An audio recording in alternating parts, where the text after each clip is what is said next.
becomes a general ruling. Now, say something, you can taste it on your mouth. So this becomes an issue. You know, some people who fast, especially if they've got candida and stuff like this, they get really bad breath, super bad breath. And so if you've got dragon's breath, and you're going to basically then can you brush your teeth? Now, Uncle and Auntie G will say no, okay? Because now let's take the hadith. They say the breath of the person fasting is like musk. Well, it ain't from where I'm standing, as someone will say. What does that mean? That hadith. Again, we come to it. Does it mean literally? Is it a metaphor to mean that it's in the reward of Allah? Okay. So the scholars differ about this.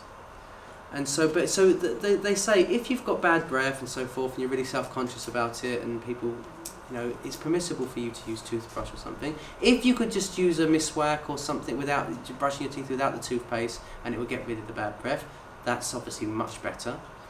But as long as you are brushing your teeth and it doesn't go down your throat, it doesn't break your fast.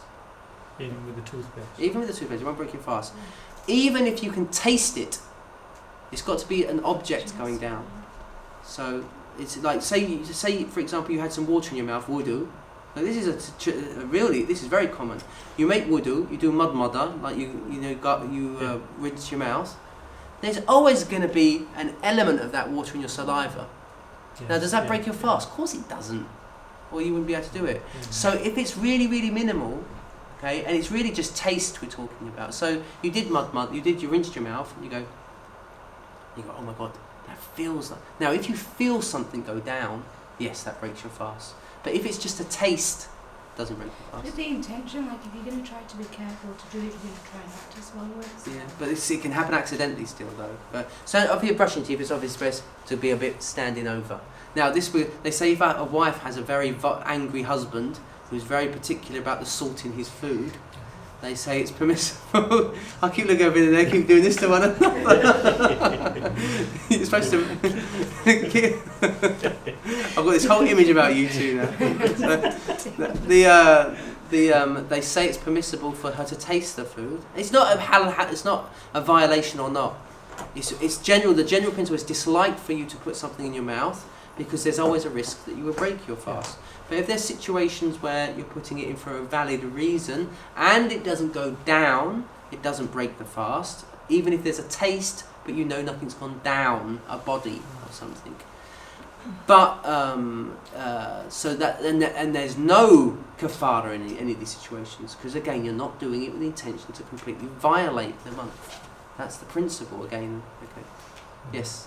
Sometimes when you maybe smell something bad or something and you want to rinse your mouth and gargle because you feel that bad taste in your mouth and you think it's going to break your fast. Yeah. And you do that, you gargle, but you feel, you know, if the intention is to gargle to get that smell and taste out, and inshallah that water is not going to go down your throat. But you feel a bit, it's touched the back. Yeah, no, that stuff, you don't act upon that. Yeah. Wherever there's a doubt, you've got to be certain, yes, something's gone down my throat. Okay. As long as there's a, is it, isn't it? No.